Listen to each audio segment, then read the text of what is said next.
एक बार की बात है, सुमन अपने भाई बबलू के साथ स्कूल से वापस घर आ रही थी। रास्ते में उन्हें एक आम का बगीचा दिखाई दिया जो बहुत ही सुंदर होता है। उस बगीचे का मालिक पेड़ से आम तोड़ रहा होता है। तभी बबलू अपनी बहन सुमन से कहता है, दीदी दीदी, मुझे आम खाने का बहुत मन कर रहा है। क्या आप मुझे उन अंकल की तरह एक आम तोड़ कर दे दोगी?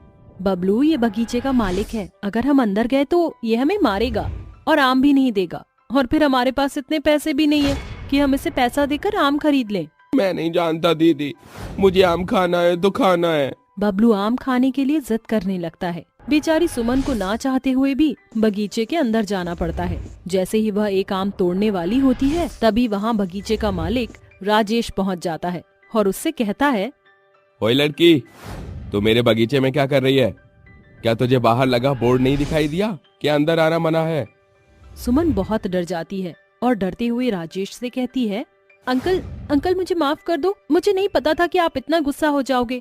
मैं तो सिर्फ अपने भाई बबलू के लिए एक छोटा सा आम तोड़ रही थी। क्या आप मुझे एक आम दे सकते हो? पागल हो गई है तू? फ्री फोकट में तुझे आम दे दूं? इतना बड़ा पागल हूँ क्या मैं? ला पैसे निकाल, तभी तुझे आम दूंगा। अंकल जी, मेरे पास पैसे नहीं है, मैं बहुत ही गरीब हूँ। पैसे होते तो मैं आपसे आम नहीं मांगती। क्या कहा? पैसे नहीं है? अरे पैसे नहीं है तो मुंह उठाकर यहाँ क्यों आई है? जा अब यहाँ से निकल। अंकल प्लीज प्लीज एक आम दे दो, मेरा भाई भूखा भी है, उसका पेट भर जाएगा। अंकल प्लीज एक आम दे दो। राजेश उसकी एक नहीं सुनता और उसे वहाँ से भगा देता है। जिसके बाद सुमन वापस अपने भाई बबलू के साथ अपने घर पहुँच जाती है। तभी बबलू कहता है, दीदी दीदी, मुझे आम खाना है। आपने मुझे आम क्यों नहीं ला कर दिया? भाई तुम चिंता मत करो, मैं तुम्हारे लिए आम जरूर लूंगी, लेकिन तुम जानते हो ना मेरे पास अभी पैसे नहीं हैं। दीदी, हम गरीब क्यों हैं? काश हम अमीर होते तो हम जो चाहे वो खा लेते। 2 दिन से खाना नहीं खाया है सही से, बहुत भूख लग रही है दीदी। बबलू, तू एक गिलास पानी और सूखी रोटी खाकर सो जा, कल मैं तुझे आम जरूर खिलाऊंगी। नहीं दीदी, मुझे ये सूखी रोटी नहीं खानी, मुझे आम खाना है। मुझे आम ला कर दो, मुझे नहीं पता, मुझे आम खाना है। बबलू की जिद देखकर सुमन परेशान हो जाती है और किसी तरह बबलू को संभालती है और उसे एक गिलास पानी के साथ सूखी रोटी खिलाकर सुला देती है। अगले दिन सुबह बबलू सुमन से कहता है, दीदी, आपने कहा था कि मुझे कल आम खिलाओगी, जाओ अब मेरे लिए आम लेकर आओ। बबलू की बात सुनकर सुमन परेशान हो जाती है। वो ये जानती थी कि बगीचे का मालिक उसे आम देना तो बहुत दूर, तोड़ने भी नहीं देगा। ना चाहते हुए भी वह अपने भाई की जिद पर आम तोड़ने जाती है। जिसके बाद बगीचे का मालिक उसे वहाँ से भगा देता है और वह वापस घर आ जाती है। दीदी, आप मेरे लिए आम लाई हो ना आज? नहीं बबलू, मैं आम नहीं लाई, लेकिन मैं आज रात को आम जरूर लेकर आऊंगी। रात होते ही जब गांव के सभी लोग सो जाते हैं, सुमन चुपके से उसी बगीचे में जाती है और आम तोड़ने की कोशिश करती है, लेकिन आम पेड़ पर इतनी ऊपर लगे होते हैं कि उसका हाथ ही नहीं जाता। इसलिए वह पेड़ पर चढ़ने की कोशिश करती है। चढ़ते चढ़ते वह आम तक पहुंच जाती है। जैसे ही वह आम तोड़ती है, उसकी टहनी अचानक से टूट जाती है और वह नीचे गिर जाती है और उसकी मृत्यु हो जाती है। मृत्यु होने के बाद वह एक चुड़ैल बन जाती है और आम के पेड़ पर ही रहने लगती है। ये क्या हो गया मेरे साथ? मैं तो एक आम तोड़ने आई थी सिर्फ अपने भाई के लिए, लेकिन एक आम तोड़ने की वजह से मैं अपनी जिंदगी खो बैठी। इसका मुझे अंदाजा भी नहीं था, लेकिन मेरा भाई घर पर भूखा ही सो रहा है। मैं उसके लिए आम ले जाती हूँ। चुड़ैल कुछ आम लेकर अपने भाई बबलू के पास जाती है तो वह देखती है कि खाना ना खाने की वजह से उसका भाई भगवान को प्यारा हो जाता है। जिसके बाद चुड़ैल फूट फूट कर रोने लगती है, हे भगवान, ये कैसा अनर्थ हो गया। मेरा भाई अब इस दुनिया में नहीं रहा, सिर्फ एक आम की वजह से। लोगों के अंदर बिल्कुल भी दया नहीं है। अगर वह आदमी मुझे एक आम दे देता तो शायद आज मेरे भाई की ये हालत ना होती। ये सोच वह रोने लगती है और उसके बाद चुड़ैल वापस से आम के पेड़ पर चली जाती है। अगले दिन सुबह जब बगीचे का मालिक उस पेड़ से आम तोड़ने आता है तो चुड़ैल को बहुत गुस्सा आता है और वह अपने नुकीले नाखून से उसका गला काट देती है। आम खाना था ना तुझे, ये ले, अब ऊपर जाकर आम खाना। ये कहकर चुड़ैल बगीचे के मालिक को जान से मार देती है। जिसके बाद रात के समय कोई भी आम तोड़ने की कोशिश करता तो चुड़ैल उन्हें मार दिया करती थी। एक दिन एक राधिका नाम की औरत उस आम के पेड़ को देखकर कहती है, कितना सुंदर आम का पेड़ है और कितने रसीले आम इस पर लगे हैं। क्यों ना मैं इसमें से कुछ आम तोड़ कर ले जाऊं। ये सोचकर वह आम तोड़ने जाती है, लेकिन वह आम तोड़ती इससे पहले चुड़ैल पीछे से आकर उसका गला दबा देती है और उसे मारकर आम के पेड़ पर लटका देते हैं। अगले दिन उस आम के पेड़ के पास गांव के सभी लोग इकट्ठे हो जाते हैं और उनमें से एक औरत कहती है, ये किसी इंसान ने नहीं किया है, ये तो किसी चुड़ैल का काम है। इस औरत की गर्दन पर नाखून के निशान देखो।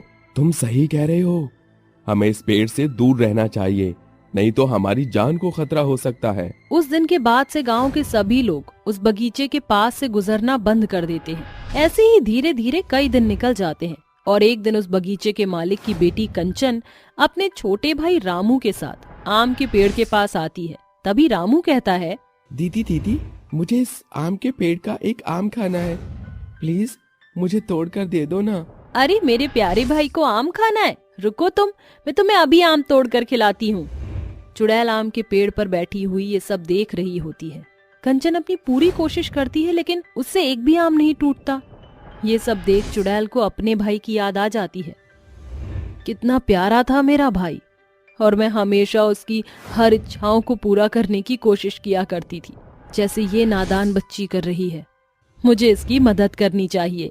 चुड़ैल आम के पेड़ से कुछ आम नीचे गिरा देती है, जिन्हें कंचन उठाकर अपने भाई को खिला देती है। कंचन को चुड़ैल दिखाई नहीं देती, इसलिए उसे समझ नहीं आता कि ये आम नीचे कैसे गिरे। कुछ देर में वह दोनों आम खाकर वहाँ से चले जाते हैं। तभी चुड़ैल अपने आप से कहती है, आज मेरे दिल को सुकून मिला है। जो काम मैं अपने भाई के लिए करना चाहती थी, वो आज मैंने इस लड़की के भाई के लिए कर दिखाया। अब मुझे यहाँ से चले जाना चाहिए। चुड़ैल वहाँ से हमेशा हमेशा के लिए गायब हो जाती है। लेकिन ये सच बात है कि आजकल लोगों में इंसानियत बिल्कुल भी नहीं है। अगर कुछ लोग इंसानियत दिखाकर गरीब लोगों की मदद कर दें, तो गरीब लोगों को इतनी मुसीबतें झेलनी ना पड़े। छोड़ दो मुझे, छोड़ दो, मैंने तुम्हारा क्या बिगाड़ा है? अरे जाने दो, छोड़ दो मुझे, जाने दो मुझे। तभी चंद्रशेखर घबराते हुए अचानक से उसकी नींद से जागता है और चारों तरफ देखने लगता है, जिसके बाद उसकी नजर उसके सिर के ऊपर लगे हुए स्प्लिट एसी के ऊपर जाती है, जिसे देखते ही घबराते हुए वो बेड से उतर जाता है। लेकिन देखते ही देखते उस स्प्लिट एसी के अंदर से दो बहुत ही भयानक हाथ बाहर आते हैं। हे भगवान, ये भयानक हाथ तो मैंने सपने में देखे थे, लेकिन ये सब कुछ तो हकीकत में हो रहा है। वे दोनों भूतिया हाथ चंद्रशेखर की तरफ बढ़ने लगते हैं। चंद्रशेखर धीरे धीरे पीछे होने लगता है और आखिर में वो दीवार तक पहुंच जाता है, जिसके बाद वो दोनों भूतिया हाथ चंद्रशेखर का गला पकड़कर दबाने लगते हैं और चंद्रशेखर का दम घुटने लगता है। तभी अचानक से चंद्रशेखर की आंखें खुलती हैं और वो अपना पसीना पोंछते हुए यहाँ वहां देखकर कहता है, कितना कितना भयानक सपना था, लेकिन ऐसे बुरे सपने मुझे क्यों आ रहे हैं? कुछ समझ नहीं आ रहा, मुझे कुछ तो करना ही होगा। चंद्रशेखर उठकर किचन की तरफ जाता है, जिसके बाद वो एक गिलास पानी पीकर वापस अपने कमरे में आकर स्प्लिट एसी के नीचे आराम से सो जाता है। ये कहानी रायगढ़ के रहने वाले एक चंद्रशेखर की है। वो अपनी पत्नी आराध्या के साथ एक बहुत ही सुखी जीवन जी रहा था। आराध्या चंद्रशेखर से बहुत ज्यादा प्यार करती थी और इस समय वो प्रेग्नेंट थी। एक दिन रात के समय आराध्या नींद से जागती है और चंद्रशेखर से कहती है, चंद्रशेखर उठो ना, मुझे नींद नहीं आ रही, मुझे आइसक्रीम खाने का बहुत मन है, प्लीज मेरे लिए आइसक्रीम ले आओ। क्या यार, तुम भी इतनी रात को आइसक्रीम कहाँ मिलेगी? प्लीज ना, ऐसे मत कहो, मेरा आइसक्रीम खाने का बहुत मन कर रहा है, चलो कहीं बाहर चलते, कहीं तो हमें आइसक्रीम मिल ही जाएगी। आराध्या के कहने पर चंद्रशेखर अपनी कार निकालता है और आराध्या को कार में बैठाकर उसे आइसक्रीम खिलाने के लिए बाहर लेकर जाता है। जिसके बाद जब वो आराध्या को आइसक्रीम खिला देता है तो वापस घर की तरफ लौटने लगता है। लेकिन एक सुनसान रास्ते पर उसकी कार के सामने अचानक से बहुत ही भयानक साया सामने आता है, जिसकी वजह से कार का बैलेंस बिगड़ जाता है। लेकिन किसी तरह चंद्रशेखर ब्रेक मारकर कार रोक लेता है। तभी आराध्या घबराते हुए कहती है, अरे चंद्रशेखर, वो सब क्या था? मैंने बहुत ही भयानक साया देखा। देखो, तुम कार में ही रहना, बाहर मत आना, मैं जरा देखता हूँ कि आखिर वो सब क्या था। चंद्रशेखर कार से बाहर निकलता है और चारों तरफ देखता है, जिसके बाद उसकी नजर एक पेड़ के पास रखे स्प्लिट एसी के ऊपर पड़ती है, जिसको देखकर चंद्रशेखर उसके पास जाता है और उसे उठाकर अपनी कार के पास ले आता है और आराध्या से कहता है, उस साया का तो पता नहीं, लेकिन देखो मुझे कितनी अच्छी चीज मिली है। ये एक स्प्लिट एसी है और देखो बिल्कुल नया है। चलो अपने इस घर में लेकर चलते हैं, अपने बेडरूम में लगाएंगे। अजी आप ऐसे किसी चीजों को क्यों ले रहे हो? क्या पता कोई भूल गया हो। अरे आराध्या, ये किसी का होता तो वो यहाँ सुनसान जगह पर छोड़कर नहीं जाता। अब हमें मिला है तो हमें इसका फायदा उठाना चाहिए। ये कहकर चंद्रशेखर स्प्लिट एसी को अपनी डिक्की में रखता है और कार चलाकर घर ले आता है, जिसके बाद वो दोनों आराम से सो जाते हैं। लेकिन रात होते ही उस स्प्लिट एसी के अंदर से बहुत ही अजीब अजीब आवाजें आने लगती हैं, जिसे सुनकर आराध्या एसी के पास पहुंच जाती है और उसे देखने लगती है।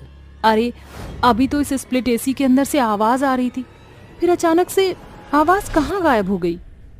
तभी उस स्प्लिट एसी के अंदर से दो बहुत ही भयानक हाथ निकलने लगते हैं, जिसके बाद आराध्या बहुत घबरा जाती है और डर के मारे पीछे होने लगती है और जोर जोर से चिल्लाने लगती है। हे भगवान, ये सब क्या हो रहा है? इस स्प्लिट एसी के अंदर से भयानक हाथ कैसे निकल सकते हैं? चंद्रशेखर मुझे बचाओ, कोई मेरी मदद करो। धीरे धीरे वे दोनों हाथ आराध्या की तरफ बढ़ने लगते हैं। तभी अचानक से आराध्या के कंधे पर कोई हाथ रखता है, जिसके बाद आराध्या बहुत डर जाती है और अचानक से पीछे मुड़कर देखती है तो उसके सामने चंद्रशेखर खड़ा होता है। जिसके बाद आराध्या चंद्रशेखर को गले से लगाती है और उससे कहती है, चंद्रशेखर शुक्र है तुम आ गए। देखो स्प्लिट एसी के अंदर से बहुत ही भयानक हाथ बाहर निकल रहे हैं। जैसे ही चंद्रशेखर स्प्लिट एसी की ओर देखता है, उसे एसी के अंदर कुछ भी दिखाई नहीं देता।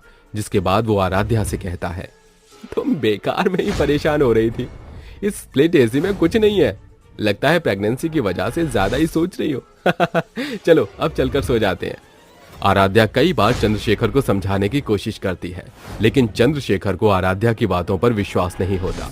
जिसके बाद वो दोनों अपने कमरे में जाकर सो जाते हैं। अगले दिन चंद्रशेखर स्प्लिट एसी फिट करने वालों को अपने घर बुला लेता है और स्प्लिट एसी को अपने कमरे में लगवा लेता है। अरे वाह, क्या कूलिंग है स्प्लिट एसी की। पता नहीं किस पागल ने इस एसी को सुनसान रास्ते पर छोड़ दिया।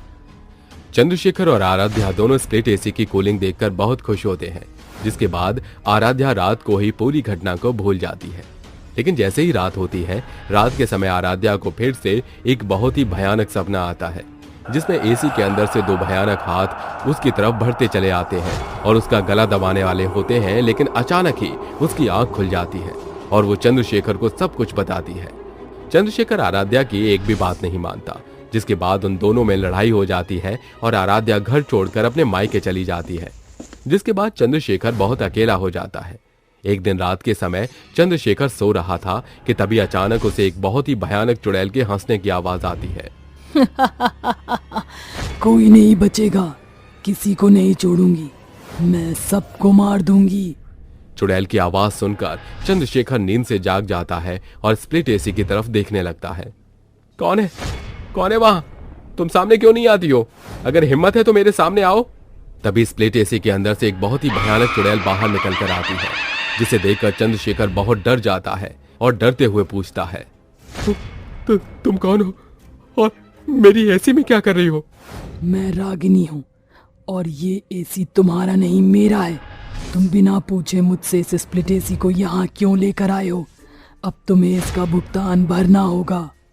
यह कहकर चुड़ैल अपने हाथों से चंद्रशेखर की गर्दन पकड़ लेती है और उसे मारने वाली होती है। लेकिन तभी अचानक से आराध्या एक तांत्रिक बाबा को लेकर वहां पहुंच जाती है। जिसके बाद तांत्रिक बाबा मंत्रों के द्वारा चुड़ैल को अपने वश में करते हैं और उससे पूछते हैं, सीधी तरह बता दे तू कौन है, वरना तेरा वो हाल करूंगा तो तूने कभी सपने में भी नहीं सोचा होगा। मेरा नाम मोहिनी है, मैं इसी गांव में रहा करती थी। मेरा इस दुनिया में कोई नहीं था, इसलिए मैं मेहनत करके अपना पेट पाला करती थी। मैं एक स्प्लिट एसी की दुकान में काम किया करती थी और पूरे दिन एसी लोगों के घरों पर ले जाया करती थी। लेकिन एक रात मुझे बहुत देर हो गई। मैं एसी लेकर वापस जा रही थी। वो सुनसान रास्ता था। उस रास्ते पर मुझे 4 लोग मिले। उन्होंने मेरे साथ बुरा सलूक किया, जिसके बाद उन्होंने मुझे मारकर वहीं फेंक दिया। मरने के बाद मेरी आत्मा को शांति नहीं मिली और मैं अपने स्प्लिट एसी में घुस गई। अब जो भी इस एसी को अपने घर लेकर जाता है, मैं उससे अपनी मौत का बदला लेती हूँ। अरे चुड़ैल, तेरे साथ बहुत बुरा हुआ है। इन लोगों ने तेरा कुछ नहीं बिगाड़ा, ये दोनों बेकसूर हैं। इनकी हंसती खेलती जिंदगी मत उजाड़, इसलिए यहाँ से हमेशा के लिए चली जा। तू कौन होता है मुझे स्प्लिट एसी से भगाने वाला। मैं इन दोनों को नहीं छोड़ूंगी, मैं इन्हें जान से मार दूंगी। तांत्रिक के कई बार समझाने के बाद भी चुड़ैल उसकी एक नहीं सुनती, जिसके बाद तांत्रिक बाबा अपने थैले से एक कांच की शीशी निकालते हैं और उसके अंदर का पवित्र गंगा जल चुड़ैल के ऊपर छिड़क देते हैं, जिसके बाद चुड़ैल वहीं जलकर राख हो जाती है और उसकी आत्मा को शांति मिल जाती है। चंदनिया छुप जाना रे, क्षण भर को लुक जाना रे, नींदी आँखों में आई, मुन्ना मेरा सो जाए, मुन्ना मेरा सो जाए रे। सो गया मुन्ना। मुन्ना, अब मुझे अपने महत्वपूर्ण कार्य को अंजाम देना होगा। चुड़ैल आहिस्ता से अपने दूध मोहे बच्चे को सुलाकर उसके माथे को चूमकर रात के अंधेरे में निकल पड़ती है। आसमान में चलने वाली हवाएं साए साए सी ध्वनि को उजागर कर रही थी। चारों तरफ बेतहाशा सन्नाटा था। तभी चुड़ैल ताकती हुई कहती है, वापस आ गई हूँ और अब मैं एक एक की सांसें रोक दूंगी। जब तक मेरा इंतकाम पूरा नहीं होता मैं यहाँ से नहीं जाने वाली। चुड़ैल की हंसी रात की शांति भरी मंजर को तहस नहस करते हुए हाहाकार मचा रही थी और तभी वो उड़ते हुए गांव की हवेली में कदम रखकर कहती है, बहुत सुकून भरी नींद सो चुकी तुम। अगर मैंने इस हवेली की संगे मरमर दीवारों को खून से न रंग दिया, मैं भी चुड़ैल नहीं और उसकी शुरुआत आज से ही होगी। बौखलाई हुई चुड़ैल हवेली के अंदर कदम रखकर सभी कमरों की तलाशी लेने लगती है और तभी उसकी नजर कमरे में सो रहे कुमार पर जाती है, जिसके बाद चुड़ैल उसके पास आकर कान में कहती है, कुमार, कुमार। ये इतनी रात के कौन मेरे कानों में भोंपू बजा रहा है? आवाज सुनने के बाद भी वो बिना आंखें खोले नींद में बड़बड़ाकर फिर से सो जाता है और चुड़ैल कहती है, कुमार, उठो कुमार। आवाज सुनकर कुमार झट से उठ खड़ा होता है और चुड़ैल को अपने एकदम करीब देखकर डर के मारे उसके पसीने छूट जाते हैं और वो थरथराते हुए कहता है, तुम? हाँ, मैं। क्या हुआ कुमार?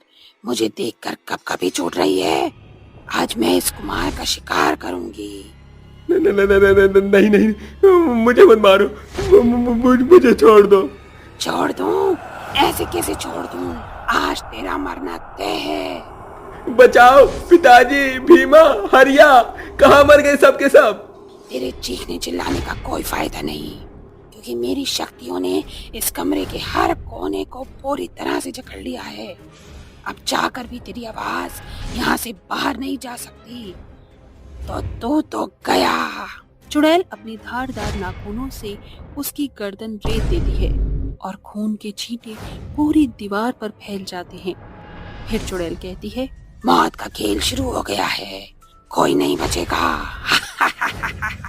मेरे कदम इस गांव और हवेली पर पड़ चुके हैं। अब मुझे चलना चाहिए, कहीं मेरा मुन्ना जाग ना गया हो। चुड़ैल झटपट से दौड़ते हुए अपने घर आ जाती है, जहाँ उसका मुन्ना बिलक बिलक कर रो रहा होता है। उसे रोता देखकर चुड़ैल की आंखों से खून के आंसू बहने लगते हैं और चुड़ैल कहती है, ना मुन्ना ना, ना रो बेटा। तुझे पता है तेरी माँ को तेरा रोना पसंद नहीं है। चुप हो जा। चल, आज तेरी माँ तुझे चंदा की सैर कराएगी। चुड़ैल अपने दूध मुहे बच्चे को बाहों में थामकर आसमान की ऊंचाई में उड़ना शुरू कर देती है और बोलती है, कैसा लग रहा है मेरे मुन्ने? मजा आ रहा है आसमान की सैर करके? तेरी चुड़ैल माँ के लिए कुछ भी नामुमकिन नहीं है। चुड़ैल ये कह ही रही थी कि तभी गांव में रहने वाले मोहन की नजर आसमान में उड़ रही उस चुड़ैल और गोद में लिपटे बच्चे पर जाती है और वो वहीं स्तब्ध हो जाता है। तभी चुड़ैल उसके पास आकर कहती है, तुम्हें हमें नहीं देखना चाहिए था। अब तुम सोच रहे होगे कि एक चुड़ैल एक बच्चे की देखरेख क्यों कर रही है ना? अरे चुड़ैल जी, मैं कुछ नहीं सोच रहा, मुझे जाने दो। जाने दो? अगर मैंने तुम्हें जाने दिया तो मेरा भेद गांव वालों के सामने खुल जाएगा और ऐसा मैं होने नहीं दे सकती। मैं तुम्हारे आगे हाथ जोड़ता हूँ, मुझ पर रहम करो, मुझे मत मारो। तुम इंसानों की सबसे बुरी आदत यही है, कुछ भी ना सोचने पर हाथ पांव जोड़ने लग जाते हो, और अफसोस कि इसका कोई फायदा नहीं। ये कहकर चुड़ैल मोहन को मौत के घाट उतारकर गांव के मैदान में ही छोड़ देती है और सवेरा होने के साथ अपने घर में घुसकर किवाड़ बंद कर लेती है। तभी सभी लोग परेशान होकर कहते हैं, हाय रे, इतनी बेरहमी से किस जल्लाद ने मोहन को मौत के घाट उतार दिया। सभी गांव वाले ये कह रहे होते हैं कि तभी गांव की हवेली का हरि सिंह अपने आदमियों के साथ गांव में आकर कहता है, किसने मेरी हवेली में घुसने की जुर्रत की? मेरे बेटे की मौत के पीछे जिस किसी का भी हाथ है, इसका पता चलते ही मैं तहलका मचा दूंगा। ये हरि सिंह का वादा है, एक राजपूत की जुबान है ये। क्या छोटे सरकार की मौत हो गई? हुजूर, मोहन भी इस दुनिया में नहीं रहा, वो देखिए उसकी लाश। लाख सोच विचार करने के बाद भी कोई भी हत्यारे का पता नहीं लगा पाता और अब आए दिन गांव में लोगों की मौत के मामले बढ़ते ही जा रहे थे, जिसे देखते हुए मंगल कांपते हुए कहता है, ये खौफनाक मौत का खेल वही खेल रही है, वो वापस आ गई है। मैं उसे इस बार ऐसी बुरी मौत दिलाऊंगा कि उसकी आत्मा भी कांप उठेगी। हरि सिंह अपने आदमी को लेकर काल भैरव बाबा के पास जाकर उन्हें गांव में लाता है। तभी रात होने के साथ चुड़ैल अपने बच्चे के लिए बाहर आती है कि बाबा उसे घेर कर बोलता है, ठहर जा चुड़ैल। मेरा रास्ता रोकने की तेरी हिम्मत कैसे हुई? अपनी खैरियत चाहता है तो हट मेरे रास्ते से। तू ऐसे नहीं मानेगी, रुक। गुस्सैल बाबा उसको मंत्रों में जकड़ लेते हैं और चुड़ैल उसे अपनी आप बीती सुनानी शुरू करती है। किशनगंज गांव में रहने वाली काजल का उसका अपने दूध मुहे बच्चे के सिवाय दुनिया में और कोई नहीं था। वो गांव में बसे राजपूतों की हवेली में काम धाम करके अपना और अपने दूध मुहे बच्चे की जरूरत को पूरा करने को मजबूर थी। आज भी वो अपना काम कर ही रही थी कि तभी हरि सिंह का बेटा कुमार कमरे में घुस आता है और उससे जबरदस्ती करते हुए कहता है, कम से कम खुद पर नहीं तो अपनी बरकरार हुस्न पर तो तरस खा ले। छोटी सरकार, छोड़िए मेरा रास्ता। ऐसे कैसे छोड़ दूं? मुद्दतों से तू मेरे कमरे में मिली है।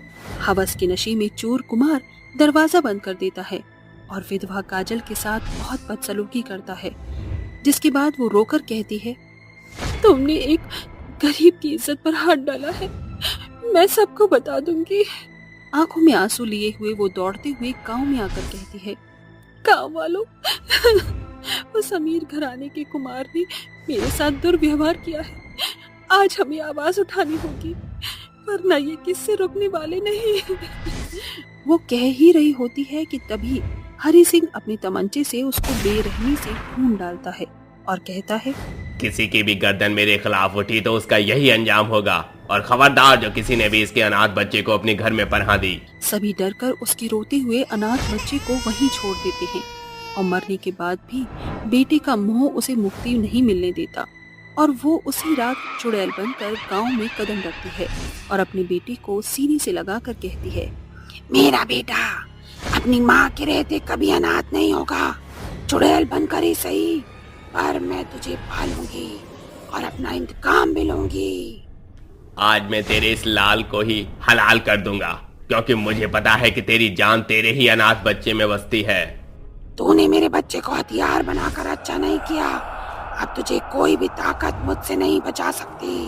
ये कहकर बौखलाई चुड़ैल उसे और मंगल को बुरी मौत देती है और कहती है, मेरा बदला पूरा हो गया, मैं अपने बच्चे को इस गांव के हवाले करती हूँ, इसको अपना समझकर पाल लेना, क्योंकि मैं नहीं चाहती कि मेरा बच्चा मेरे जाने के बाद अनाथों की जिंदगी जिए। मैं इसे अपने सीने से लगाकर रखूंगी। बदला पूरा होने और अपने अनाथ बच्चे को माँ की ममता मिलता देखकर चुड़ैल की आत्मा को हमेशा के लिए मुक्ति मिल जाती है। ये सफर हम सभी के लिए बहुत यादगार होने वाला है। फाइनली हम सभी फ्रेंड्स का इस बंद हाईवे से गुजरने का सपना आज पूरा होगा। मयंक, तू सिर्फ आगे गर्दन रखकर ध्यान से ड्राइव करियो। क्योंकि नजर हटी तो दुर्घटना घटी। 6 दोस्त एक कार में सवार होकर रात के सुनसान माहौल में बढ़ते जा रहे थे। तभी मयंक को सड़क के बीचों बीच एक औरत नजर आती है। मयंक तेजी से कार रोकता है, पर कार उस औरत के आर पार हो जाती है और कार एक बड़े से पेड़ से जाकर टकराकर नेशनल हाईवे 66 सड़क बोर्ड के पास रुक जाती है। तभी विराट कहता है, अब भाई क्यों इस सुहाने सफर को हमारी जिंदगी का आखिरी सफर बनाने पर तुला है? अभी तो हमने अपनी जवानी को अच्छे से एंजॉय भी नहीं किया है। यार मैं क्या करता, सड़क के बीचों बीच अचानक पता नहीं वो औरत कहाँ से आ गई। सीरियसली मयंक, इतने सुनसान हाईवे पर तूने औरत को देखा? हाँ गाइस, मेरा यकीन करो वो औरत यही थी। मयंक, तू बाहर का नजारा देख। इंसान तो क्या, इस अंधेरी रात में सुनसान हाईवे पर हमारे सिवा परिंदों का भी अता पता नहीं। कम ऑन डूड, तेरा वहम होगा यार। मयंक दोबारा कार ड्राइव करने लगता है। तभी अचानक तूफानी आसमान से एक चमगादड़ उसकी गाड़ी पर आ गिरता है और विराट कहता है, अबे रोमिल जा और इस मरे हुए परिंदे को शीशे पर से हटा। रोमिल कार का दरवाजा खोलकर जैसे ही बाहर निकलता है, अचानक कार के चारों तरफ धुंध छा जाती है और जंगल से चुड़ैल निकलकर उसको घसीटकर अंदर खींच लेती है और वो चीखता है, हेल्प मी, बचाओ। रोमिल की सिसकियां बंद होते ही कोहरा साफ हो जाता है और सभी के दिलों की धड़कन तेज हो जाती है। मैंने कहा था कि मैंने उस औरत को देखा था। गाइस, ये वक्त लड़ने का नहीं, हमें जल्दी यहाँ से निकलना होगा। मयंक कप कपाते हाथों से गाड़ी चलाने लगता है। तभी गाड़ी के ऊपर धम की आवाज सुनकर मयंक फिर से गाड़ी रोकता है। What's happening, Mayank? तूने कार क्यों रोकी? ऐसा लगा जैसे गाड़ी पर कोई अचानक से कूद गया। रोमिल के साथ हुए हश्र के बाद किसी में भी हिम्मत नहीं थी कि वो कार से बाहर कदम रखे। अचानक विराट कहता है, guys I will check it. जब तक मैं ना कहूं कोई भी कार से बाहर कदम मत रखना। विराट जैसे ही कार के बाहर आता है, पेड़ों की हवाओं की सनसनाहट से और आसमान में गरजते बादल से माहौल एकदम खौफनाक हो उठता है और चुड़ैल कहती है, ये सफर तुम सभी की जिंदगी का आखिरी सफर है। चुड़ैल कार से नीचे कूदकर विराट की गर्दन पकड़कर उसे हवा में टांगकर खुश होती है। विराट छटपटाता हुआ कहता है, मयंक तुझे हमारी दोस्ती की कसम, तू कार से बाहर मत निकलना। तू सभी को लेकर इस हाईवे से जल्दी निकल जा। मयंक तेजी से कार चलाने लगता है, लेकिन काफी देर तक कार चलाने के बाद भी वो घूमकर फिर से हाईवे पर आ जाता है। ये देखकर वो कहते हैं, no no no no no, ये सडनली हो क्या रहा है? हम बार बार घूम फिर कर इस नेशनल हाईवे के बोर्ड के पास ही क्यों आ जा रहे हैं? वो चुड़ैल हमें भी नहीं छोड़ेगी। वो चुड़ैल हमारे साथ छलावा कर रही है, इसलिए हम हर बार घूम फिर कर नेशनल हाईवे के सड़क नंबर 66 पर ही आ जा रहे हैं। उस चुड़ैल ने तो कहा था कि वो हमारे सफर को हमारी आखिरी सफर बना देगी। हम नहीं बचेंगे, हम ऐसे हिम्मत नहीं हार सकते, हमें आखिर तक कोशिश करनी होगी। अचानक सड़क का हाईवे दोनों तरफ से टूटने लगता है और वो सभी जोर जोर से चीखने लगते हैं। ये अचानक हाईवे की सड़क टूट कैसे रही है? हमें अपनी जान बचाने के लिए बाहर निकलना होगा। स्टॉप, कोई भी कार से बाहर नहीं निकलेगा। हो सकता है ये सब कुछ उस चुड़ैल का छलावा हो। जैसे ही सभी आंखें बंद करते हैं, हाईवे की सड़क फिर से जुड़ जाती है और मयंक दोबारा से कार ड्राइव करता है। बहुत कोशिश के बाद चारों उस हाईवे से कुछ दूर पहुंचने पर गहरी सांस भरते हुए कहते हैं, थैंक गॉड, अब हम खतरे से काफी दूर आ गए हैं। We are safe now. लेकिन हमने अपने 2 दोस्तों को खो दिया। अचानक सड़क के किनारे एक औरत गाड़ी रोकने का इशारा करती है। वो औरत काफी घबराई और डरी हुई थी। मयंक, मुझे लगता है हमको उस औरत की मदद करनी चाहिए। मयंक कार रोककर शीशा नीचे करके कहता है, इतनी सुनसान सड़क पर आप आधी रात को क्या कर रही हैं? प्लीज मुझे लिफ्ट दे दीजिए। इस सड़क पर एक बड़ी खतरनाक चुड़ैल घूम रही है। मैं बड़ी मुश्किल से अपनी जान बचा पाई हूँ। ये सुनकर चारों का गला डर से सूख जाता है और मयंक कार का दरवाजा खोल देता है। किसी की भी नजर उस औरत के उल्टे पांव पर नहीं जाती, पर आशना को चुड़ैल का असली चेहरा शीशे में दिखाई पड़ जाता है। ओह गॉड, ये तो वही चुड़ैल है। मयंक की जान खतरे में है। डोंट वरी, आप हमारे साथ सेफ हैं। आप जिस चुड़ैल का जिक्र कर रही थी, हमारा भी उससे पाला पड़ गया था। एक पल को हमें लगा कि ये हमारी जिंदगी का आखिरी सफर होने वाला है। वो चुड़ैल कुछ ऐसी दिख रही थी। Oh shit! मयंक जोर से ब्रेक मारता है। चारों कार से बाहर निकलकर भागने लगते हैं। चुड़ैल श्रेया का गला पकड़कर कहती है, लाख कोशिश करके देख लो, ये सफर तुम सभी की जिंदगी का आखिरी सफर ही होगा। Vanshika, let's go. मयंक, हम श्रेया को ऐसे छोड़कर नहीं जा सकते। श्रेया का बचना नामुमकिन है। वंशिका, हमें जल्दी से कार तक पहुंचना होगा। चारों तेजी से दौड़कर कार में सवार होकर कहते हैं, वंशिका, जल्दी से कार के विंडो और डोर लॉक करो। चुड़ैल कार की विंडो खटखटाकर कहती है, ये तुम्हारा आखिरी सफर होगा। तुम चाहकर भी इस हाईवे को पार नहीं कर पाओगे। चुड़ैल धुएं के रूप में गायब हो जाती है और उसके हंसी हाईवे के चारों ओर गूंजने लगती है। तीनों की सड़क के उसी बोर्ड पर नजर पड़ती है जिस पर लिखा होता है नेशनल हाईवे 66। कार का पेट्रोल खत्म हो चुका है, हम चाहकर भी यहाँ से नहीं जा सकते। तीनों की आंखों में खौफ साफ झलक रही थी। तभी विराट कार का दरवाजा नोक करके कहता है, ओपन द डोर गाइस, मैं हूँ विराट, तुम्हारा दोस्त। विराट, तुम जिंदा हो? आशना बिना कुछ सोचे कार का दरवाजा खोलकर बाहर निकल जाती है और विराट चुड़ैल में बदलकर हंसते हुए कहती है, मैं जानती थी कि दोस्ती तुझको बाहर खींच लाएगी। अब तेरी जिंदगी के आखिरी सफर का समय है। वंशिका, मयंक, हेल्प मी, बचाओ मुझे।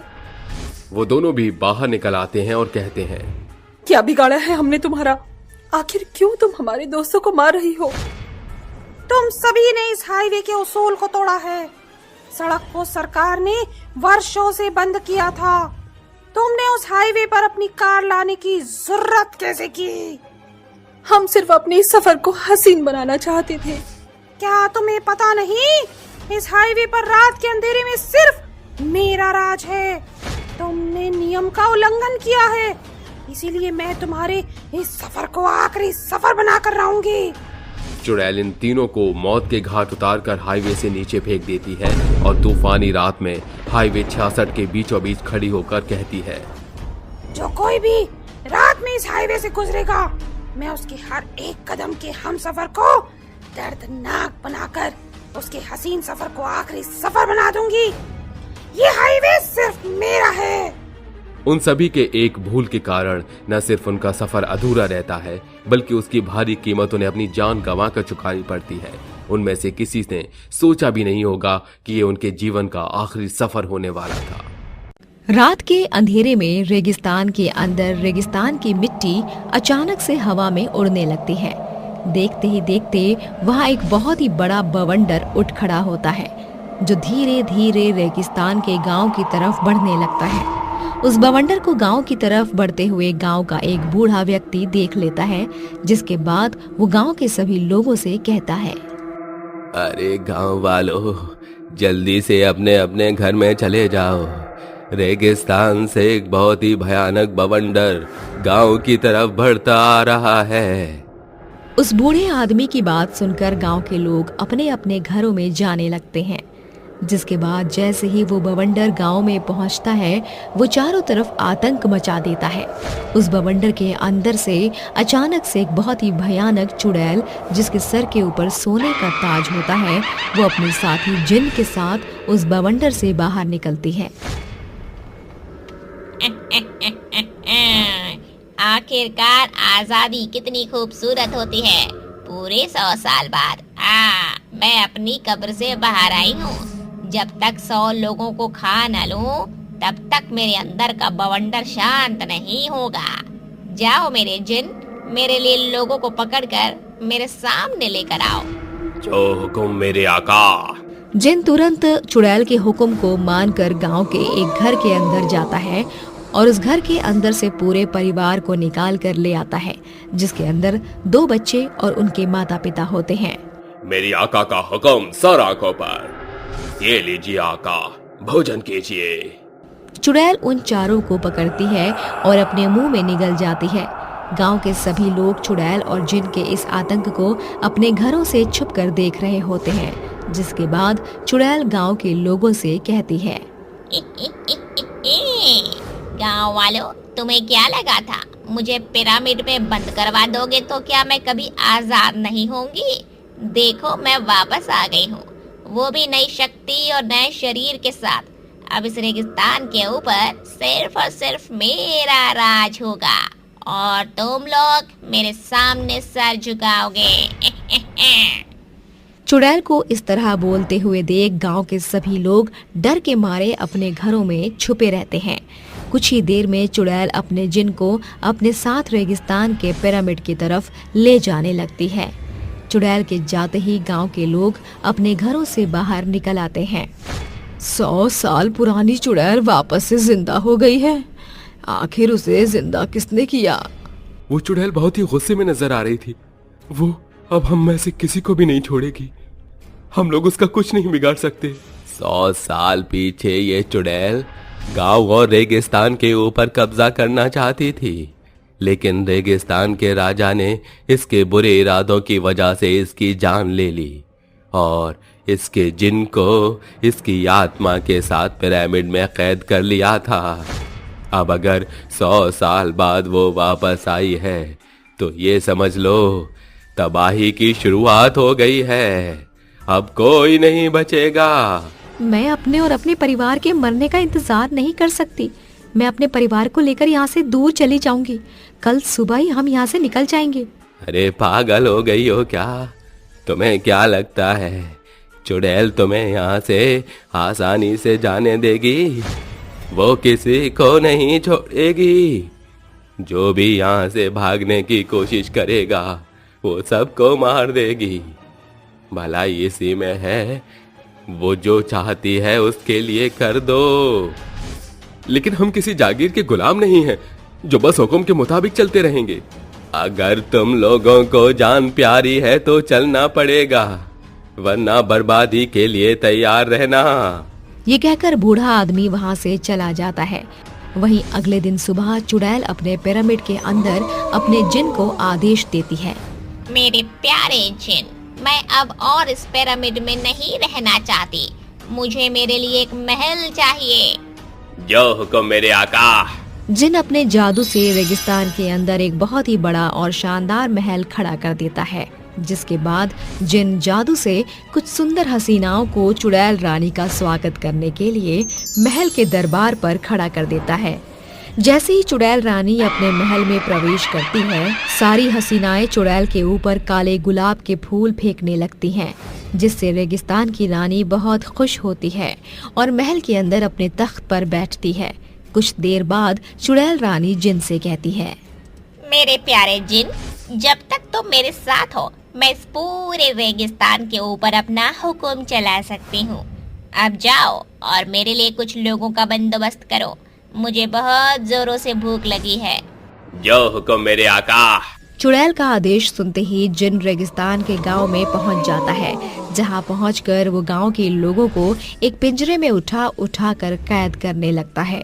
जिनको देखकर गांव के सभी लोग अपनी जान बचाकर भागने लगते हैं। तभी जिन के सामने एक छोटा सा बच्चा आता है। मुझे छोड़ दो, मुझे जाने दो।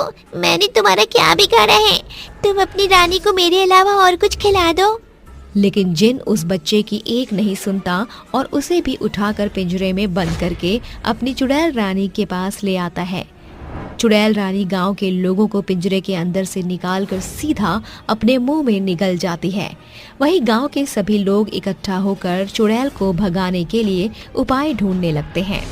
तबाही शुरू हो गई है। चुड़ैल रानी किसी को नहीं छोड़ेगी। अब हम क्या करें? चुड़ैल के जिन्ने मेरे पूरे परिवार को उठाकर ले गया है। मेरी जिंदगी बर्बाद हो गई। मेरे पास एक 100 साल पुरानी पिरामिड किताब है।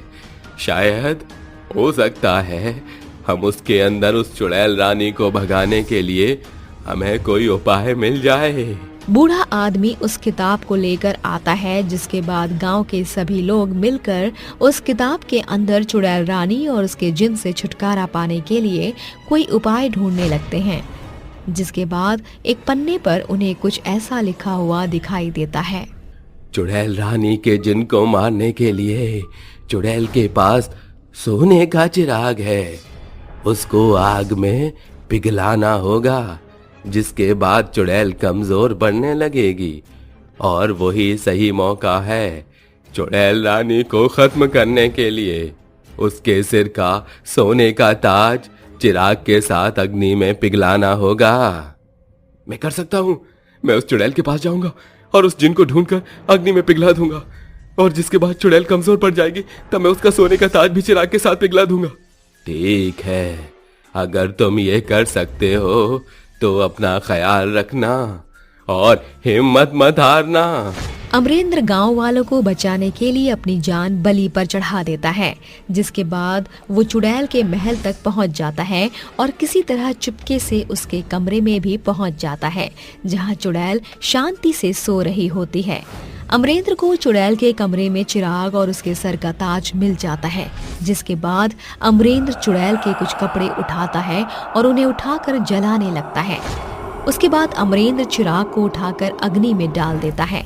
चिराग के पिघलते ही जिन अपने आप जलने लगता है और चुड़ैल रानी की शक्तियां अपने आप खत्म हो जाती हैं और वो बहुत कमजोर पड़ जाती हैं। उसी दौरान अमरेंद्र चुड़ैल के सर का ताज भी उसी अग्नि में डाल देता है, जिसके बाद चुड़ैल की आत्मा को मुक्ति मिल जाती है। आखिरकार इस चुड़ैल का अंत हो ही गया। लेकिन तभी अचानक से चुड़ैल और जिन के गायब होते ही चुड़ैल एक साधारण लड़की बन जाती है और जिन एक साधारण लड़का बन जाता है। तभी वो दोनों अमरेंद्र को देखकर उससे कहते हैं, तुम्हारा बहुत बहुत शुक्रिया, तुमने हमें आजाद कर दिया। तुम्हारा बहुत बहुत शुक्रिया, तुमने हमें आजाद कर दिया। मेरे पास मत आना, कौन हो तुम और किस आजादी की बात कर रहे हो? मैं बताती हूँ तुम्हें सब कुछ। हम दोनों शहर से राजस्थान घूमने आए थे, लेकिन अचानक से हमारी गाड़ी खराब हो गई और हमें राजस्थान की रेतीली जमीन पर पैदल पैदल चलना पड़ा। हम बहुत थक गए थे। तभी हमारे सामने एक पिरामिड हमें दिखाई दिया। हम रात गुजारने के लिए उस पिरामिड के अंदर गए, जिसके बाद उस पिरामिड के अंदर हम दोनों को कई सारी ऐतिहासिक चीज़ें दिखाई दी। उस पिरामिड में एक सोने का ताज और एक सोने का चिराग था, जिसे देखकर हम दोनों बहुत खुश हो गए। जैसे ही मैंने सोने का ताज उठाया, मैं एक भयानक चुड़ैल बन गई। वहीं जब मेरे दोस्त तुषार ने सोने के चिराग को उठाया तो वो अचानक से एक जिन बन गया। देखते ही देखते हम दोनों में बहुत सारी शक्तियाँ घुस गईं और हमें कुछ भी पता नहीं चला, क्योंकि हम दोनों के ऊपर चुड़ैल और जिन का साया चढ़ा हुआ था। लेकिन तुमने हमें उन दोनों से आज़ादी दिला दी। तुम्हारा बहुत बहुत शुक्रिया।